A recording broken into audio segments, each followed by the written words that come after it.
માણાવદરમાં આજે ભક્તિમય માહોલ વચ્ચે ભક્તિ મહિલા મંડળ દ્વારા પરંપરાગત રીતે ભવ્ય બ્રહ્મચોરાસી મહોત્સવનું આયોજન કરવામાં આવ્યું હતું। આ ધાર્મિક પ્રસંગે મોટી સંખ્યામાં ભૂદેવોએ પધારી ભોજનનો લાભ લીધો હતો, જેનાથી સમગ્ર વાતાવરણ પવિત્ર અને માંગલિક બની ગયું હતું।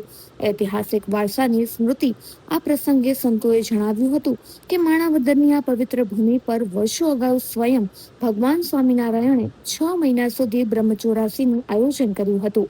ઐતિહાસિક અને દિવ્ય પ્રસંગની સ્મૃતિ તાજી કરવાના હેતુથી મહિલા મંડળ દ્વારા આયોજન કરાયું હતું। સહજાનંદ સ્વામી મહારાજની જયના ગુંજરાવ સાથે ભૂદેવોએ ભોજન કરી ભાવિકોને આશીર્વાદ પાઠવ્યા હતા। બ્રાહ્મણ ભોજન એ સનાતન ધર્મનું પરમ કર્તવ્ય હોવાનું જણાવી સંતોએ મંડળના સેવા કાર્યને બિરદાવ્યું હતું। બ્રહ્મચોરાસી હોવાથી આજે બ્રાહ્મણોને તૃપ્ત કર્યા, ખૂબ બ્રાહ્મણો રાજી થયા, એમના ખૂબ આશીર્વાદ મળ્યા ભૂદેવોના। સ્વામિને ભગવાને અહીંયા માણાવદરમાં છ મહિના સુધી બ્રહ્મચોરાસી કરાવેલી।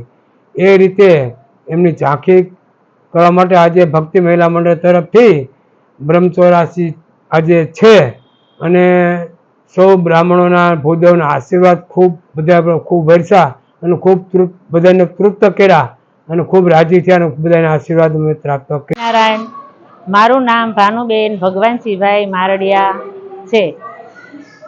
માણાવદર શહેરના મુખ્ય મંદિર સ્વામિનારાયણ મંદિર તરફથી મહિલા મંડળ તરફથી બ્રહ્મચોર્યાસીનું આયોજન કરેલું છે।